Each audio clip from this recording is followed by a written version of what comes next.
नमस्कार दोस्तों। तो आज हम पढ़ने वाले हैं अध्याय 3 के प्रश्नावली 3.1 को हल करेंगे। तो देखिए क्वेश्चन नंबर पहला क्या कह रहा है कि सरल एवं बंद आकृति क्या होती है, उदाहरण देते हुए उनके प्रमुख गुणों को समझाइए। मतलब क्या कह रहा है कि सरल एवं बंद आकृति क्या होती है, इसकी परिभाषा देने के लिए और उनके गुणों को भी बताने के लिए। तो देखिए हम आंसर यहाँ से लिखते हैं। ऐसी आकृति जो कहीं भी रेखा को न काटती हो तथा चारों तरफ से बंद हो वे सरल एवं बंद आकृति कहलाती है। उदाहरण के लिए क्या क्या हो जाएगा, त्रिभुज, चतुर्भुज, पंचभुज। इसमें देखिए ये आपस में किसी को नहीं काट रही है और ना ये खुली है, इसी को हम क्या कहेंगे, सरल एवं बंद आकृति। यहाँ देखिए इसका हम नाम देते हैं ए बी सी। इसमें क्या को भुजा है, 1 2 3 भुजा। तो 3 भुजाओं को क्या कहते हैं, 3 भुजा वाला क्षेत्र, जिसका क्षेत्र 3 भुजाओं से घिरा उसे हम त्रिभुज कहते हैं। इसमें देखिए ए बी सी डी, इसमें 1 भुजा, 2 भुजा, 3 भुजा और ये 4 भुजा। तो ये कितना हो गया, चतुर्भुज। इसमें देखिए इसका नाम A B C D E, 1 भुजा, 2 भुजा, 3 भुजा, 4 भुजा, 5 भुजा, पंचभुज। ये उदाहरण के लिए ये 3 को हमने लिखा है, 3 उदाहरण दिया है हमने। और इसको आप देखिए, इसमें समझने का प्रयास कीजिए कि ये देखिए ये आपस में कहीं अपने आप को काट रही है, नहीं काट रही, ना ये काट रही है, इसका ना ये खुला है, ये सब बंद है। इसी को हम क्या कहते हैं, सरल एवं बंद आकृति। अगर इसके गुणों की बात करें तो गुण में क्या हो जाएगा कि यह आकृति कहीं भी स्वयं को नहीं काटती है। इसमें देखिए जैसे कि ये अगर इसको काट दे ऐसे या किसी भी प्रकार से, है ना, जो संख्या रेखा पर, तो ये अपने आप को कहीं भी स्वयं को नहीं काटती है। प्रथम तो गुण ये हो जाएगा। द्वितीय गुण की बात करें तो यह हो जाएगा यह 3 या 3 से अधिक रेखाओं से बनी होती है। मतलब सरल रेखा एवं बंद आकृति, हम उस आकृति को भी कह सकते हैं जो 3 या 3 से अधिक रेखाओं से बनी होती है। इसमें हम बात करें तो इसमें 3 रेखाओं से बनी है। इसकी बात करें चतुर्भुज की तो ये 4 रेखाओं से बनी है। पंचभुज की बात करें तो ये 5 भुजाओं से बनी है। उसके बाद खष्टभुज हो गया, सतभुज हो गया, अष्टभुज हो गया। इस प्रकार से अन्य कई भी उदाहरण हो सकते हैं इसके। तो इसी के साथ क्वेश्चन नंबर 1 भी कंप्लीट होता है।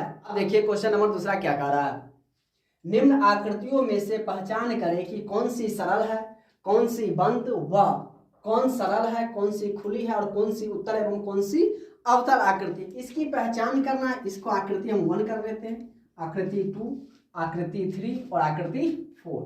ये 4 आकृति है। इसमें कौन सरल है, कौन बंद आकृति है, कौन अवतल आकृति और कौन उत्तल आकृति है, इसकी पहचान बताना है। तो आकृति 1 की हम बात करते हैं, यहां पर लिख लेते हैं, आकृति 1 की बात करें तो आकृति सरल रेखा जो एक लाइन, जो सीधी लाइन से, ये देखिए ये एक लाइन से, तो सबसे पहले क्या है कि सरल रेखा है, यह सरल आकृति, सरल आकृति है। पहला तो ये हो जाएगा।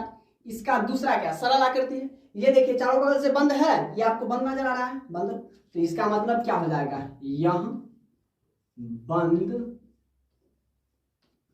आकृति है, बंद है। अब पूछ रहा है कि यह उत्तल है या अवतल होगा।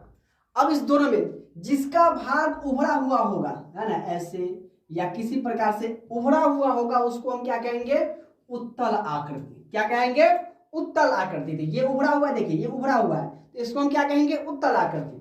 अगर तीसरा तो इसका क्या हो जाएगा, यह उत्तल आकृति है। ओके। अब देखिए हम आकृति नंबर दूसरी की बात करते हैं, अब देखिए ये क्या है, ये तो सरल रेखा है, आ रहा है सरल रेखा, तो क्या लिखेंगे हम, यह सरल आकृति है, यह सरल आकृति है क्योंकि ये एक लाइन से घिंची हुई है। फिर क्या कह रहा है कि ये बंद है। अब देखिए ये बंद है, इसका तो मुंह खुला हुआ है, यहाँ खुला हुआ है, तो ये बंद आकृति होगी, नहीं होगी। तो लिखेंगे यह बंद आकृति नहीं है।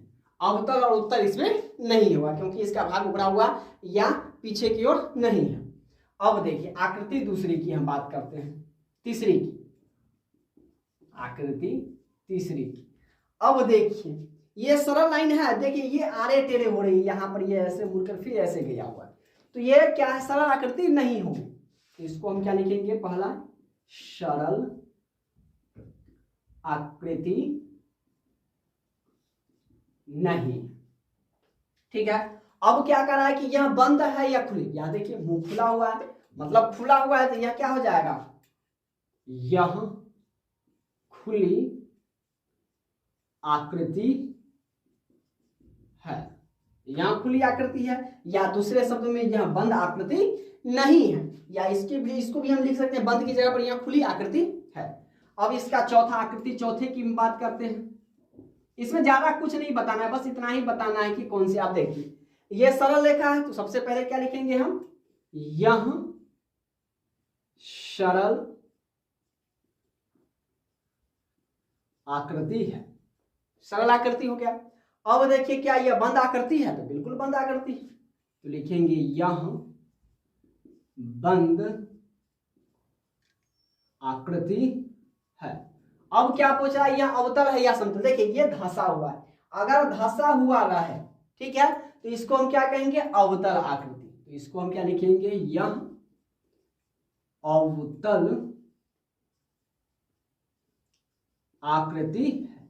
इसमें कुछ नहीं, बस इतना ही बताना था। उम्मीद करता हूं कि ये वीडियो आपको पसंद आ रहा है, और छोटी सी भी आपको लगे कि मुझे हेल्प हो रही है, तो आप प्लीज चैनल को सब्सक्राइब कीजिए और शेयर कीजिए। अब हम आगे देखते हैं। देखिए इसमें क्या कहा, विकर्ण खींचना है, तो देखिए हम विकर्ण खींचते हैं, F को D से मिलाते हैं 1, फिर इसी प्रकार से इसको, ये हो गया 2, गिनते रहिएगा। अब देखिए E को B से 3, फिर इसको हम D से मिलाते हैं, कितना हो गया 4। अब देखिए अब कहीं करना 4 है, अब यहां से हम इसको ऐसे कर देते हैं 5, ये हो गया 7। अब देखिए यहां से हम इसको 8 हो गया, अब यहां से हम इसको खींच देते हैं 9 विकर्ण खींचाएंगे, हो गया।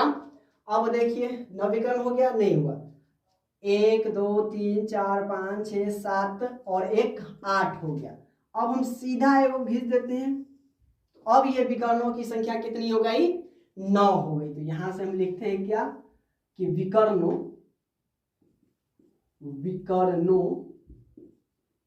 की संख्या बराबर कितनी हो जाएगी, 9। और इसी के साथ क्वेश्चन नंबर 3 भी कंप्लीट होता है। अब देखिए क्वेश्चन नंबर 4 क्या कह रहा है कि नीचे के चित्र में कुछ कारें खड़ी हैं, बीच में चौकोर आकार का मैदान है, बताइए कि कितनी कार बहुभुज मैदान के अभ्यंतर भाग में है और कितने बही भाग में।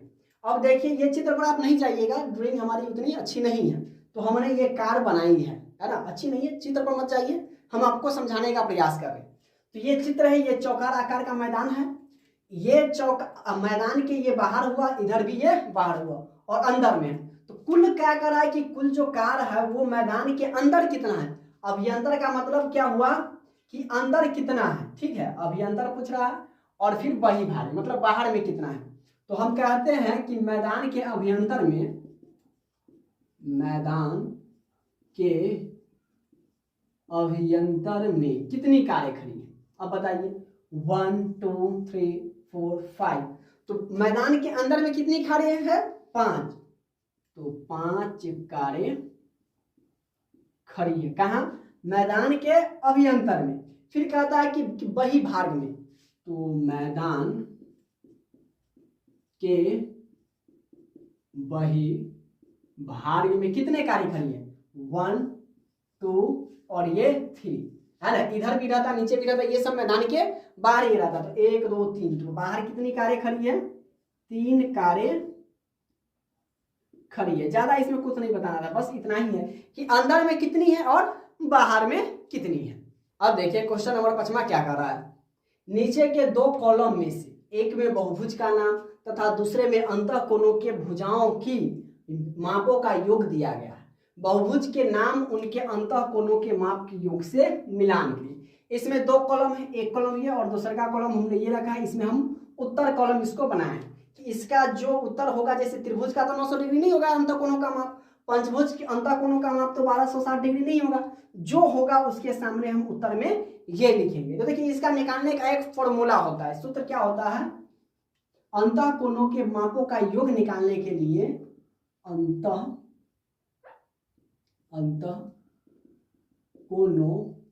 के मापों का योग, इसका फॉर्मूला होता है 2 इंटू n माइनस का 2 इंटू 90 डिग्री।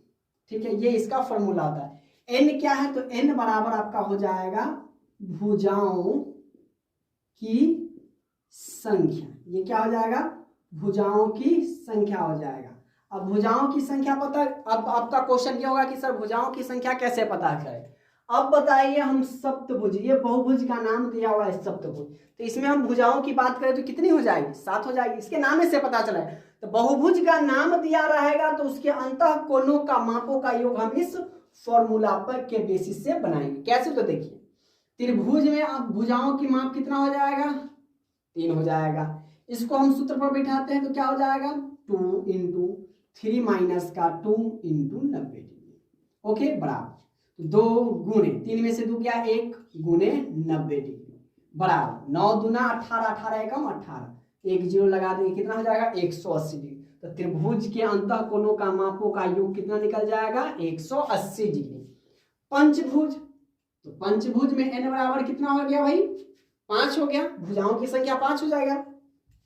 तो 2 इंटू 5 माइनस का 2 इंटू 90 डिग्री बराबर 2 गुणे 5 में से 2 गया तो 3 गुणे 90 डिग्री बराबर 3 दूना 6 और 6 नमा 54, 54 ये लगा देंगे और 0 पीछे से लगा देंगे तो 540 डिग्री। तो पंचभुज के अंतःकोणों का माप कितना हो गया, 540 डिग्री। ठीक है, सप्तभुज है तो n बराबर का 7, तो क्या हो जाएगा 2 इंटू 7 माइनस का 2 इंटू 90 डिग्री इक्वल टू क्या हो जाएगा, 2 गुने 5 में से 7 में से 2 गया तो 5 गुने का 90 डिग्री बराबर 5 दूना 10 और 10 में जब 90 से गुना करेंगे तो कितना हो जाएगा 900 डिग्री। तो सप्तभुज के अंतःकोणों का माप कितना हो जाएगा भाई, 900 डिग्री। ओके, अब नौभुज है तो n बराबर दिया हुआ है 9, तो 2 इंटू 9 माइनस का 2 इंटू का 90 डिग्री इक्वल टू 2 गुने का 7 गुने का 90 डिग्री बराबर 7 दूना 14 और 14 नमा 14 नमा कितना हो जाएगा 9 दूना 18, 18 सत्ते 126, तो 126 यानी 0 लगा देंगे तो ये कितना हो जाएगा 1260। तो नौ भुज के अंतःकोणों का माप कितना हो जाएगा 1260 डिग्री। अब लास्ट में है खष्टभुज यानी n बराबर का 6, तो 2 इंटू 6 माइनस का 2 इंटू 90 डिग्री इक्वल टू कितना हो जाएगा 2 गुने 4 गुने 9, 4 दूना 8, 8 नमा 72, तो ये कितना हो जाएगा 720 डिग्री इसका आंसर हो जाएगा। बस हमको यही बताना था कि त्रिभुज के अंतःकोणों का माप कितना हो जाएगा, खष्टभुज के अंतःकोणों का माप कितना हो जाएगा, और इसी के साथ क्वेश्चन नंबर 5वां भी कंप्लीट होता है। देखिए क्वेश्चन नंबर 6 क्या कर रहा है, एक बहुभुज के अंतःकोणों के मापों का योग 540 डिग्री है तो उसमें कितनी भुजाएं हैं। इससे पहले वाला क्वेश्चन में भुजाएं दिए हुआ था और अंतःकोणों का माप निकालना था, तो उसी फॉर्मूला के बेसिस पर हम इसको भी बनाएंगे। तो देखिए सबसे पहले हम लिख लेते हैं, क्या ये इतना लिख लेते हैं क्या कि अंतःकोणों के मापों का योग बराबर कितना है 540 डिग्री। तो अंतःकोणों के मापों का योग का फॉर्मूला क्या होता है, अभी हम बताए थे आपको 2 इंटू n माइनस का 2 गुने 90 डिग्री बराबर कितना है 540 डिग्री, 540 डिग्री है। अब देखिए ये गुना में तो हम इसको गुना कर लेते हैं, या पहले हम इसको काट देते हैं, 1 0 से 1 0 कट जाएगा और 9 से ये भी कट जाएगा, 9 छक 54 ये हो गया, और 2 से आप इसको भी काट दीजिए, 2 तिया 6, तो n माइनस का 2 बराबर कितना हो जाएगा 3 बचा। नहीं समझ में आया। अब देखिए क्या किया, हम 90 को 54 से काट दिए 6 मरतबे और 2 से, क्योंकि ये सब गुना में है गुना के बराबर उस तरफ जाएगा तो भाग में बदल जाएगा, ये आपको पता है। तो इस सब से काट दिए इसको, 9 दूना 18 से मतलब 180 से काट दिए इसको 3 मरतबे। तो हमारा इधर क्या बच गया n-2 और बराबर में उधर क्या बच गया 3 बच गया। अगर हम n बराबर करें इसीलिए तो ये माइनस है तो उधर जाएगा क्या हो जाएगा प्लस का 2 हो जाएगा। तो n बराबर 5, तो n हमारा क्या है भुजाओं की संख्या, तो लिख देंगे कि भुजाओं की संख्या बराबर कितना हो जाएगा 5। देखिए कितना सिंपल था, बस समझने का प्रयास, और ये वाला फॉर्मूला को आप हमेशा के लिए याद रखिएगा ताकि आगे समस्याओं का सामना न करना पड़े। इसका आखिरी नंबर सवाल देखिए क्या करा है। एक समबाहुभुज की 8 भुजाएं, बहुभुज की कितनी भुजाएं 8 भुजाएं, कहता है कि उसके प्रत्येक बाह्य कोणों की माप ज्ञात कीजिए एवं क्या करा है कि प्रत्येक के अंतः कोणों के माप भी ज्ञात कीजिए। तो लिख देते हैं हम क्या कि समबाहुभुज की भुजा बराबर कितना है 8 है। तो बाह्य कोणों का माप कितना होता है, तो बाह्य कोणों का माप बराबर होता है 360 डिग्री। कितना होता है 360 डिग्री। तो प्रत्येक बाह्य कोणों के माप करा निकालने के लिए तो लिखेंगे हम यहां से प्रत्येक बाह्य कोणों की माप बराबर प्रत्येक बाह्य कोणों, तो 8 समबाहुभुज की संख्या कितनी है 8 है, तो 360 डिग्री में हम 8 से भाग लगा देंगे। तो 8 चौक 32, 5 8 पंचे 40, कितना हो जाएगा, तो प्रत्येक बाह्य कोणों के माप कितना हो जाएगा 45 डिग्री। अब उसके बाद कहता है कि प्रत्येक का अंतः कोणों के माप कितना होगा। तो प्रत्येक का अंतः कोणों, तो देखिए अंतः कोणों के माप का योग बराबर कितना है 2 इंटू n माइनस का 2 इंटू 90 डिग्री। n बराबर इसमें कितना दिया हुआ है, भुजा कितनी है 8 है, इसका फॉर्मूला हम इसमें बिठा देते हैं। तो देखिए तो 2 इंटू 8 माइनस 6 इंटू 90 डिग्री बराबर 2 गुने 8 में से 6 सॉरी 2 घटाना है हमको, 8 में से 2 गया तो 6 गुने का 90 डिग्री बराबर, तो ये हो जाएगा 6 दूना 12 और 12 नमा 108, 1080 डिग्री हो जाएगा। तो ये तो अंतः कोणों के मापों का योग कितना निकल जाएगा 1080 डिग्री, कितना कोण वाला 8 की। तो कहता है कि प्रत्येक अंतः कोणों का, तो प्रत्येक अंतः कोणों का निकालने के लिए तो प्रत्येक अंतः कोणों के माप बराबर, तो 1080 में हम डिवाइड लगा देंगे कितना से 8 से भाग कर देंगे, तो 8 एकम 8, ये इसमें बच गया 2 इसमें गया, तो ये कितना हो जाएगा ये 28 हो गया। तो 28 को हम अगर भाग लगाए 8 से तो 8 तिरी 24, 4 इसमें गया 8 पंचे 40, तो 135 डिग्री इसका आंसर हो जाएगा 135 डिग्री। तो हमारा आंसर 2 गो निकलेगा, एक हो जाएगा 45 डिग्री, एक हो जाएगा 135 डिग्री। मतलब प्रत्येक बाह्य कोणों की माप 45 डिग्री हो गई और प्रत्येक अंतः कोणों की माप 135 डिग्री हो गई। और इसी के साथ ये एक्सरसाइज प्रश्नावली 3.1 भी कंप्लीट का होता है। तो उम्मीद करता हूं कि ये वीडियो आपको पसंद आया होगा, और वीडियो पसंद आया है तो वीडियो को लाइक कीजिए, शेयर कीजिए, और आपको लगता है कि ये वीडियो हमारे लिए हेल्पफुल रही है तो आप इसको सब्सक्राइब भी कर सकते हैं। तो मिलते हैं अगली क्लास में, तब तक के लिए जय हिंद।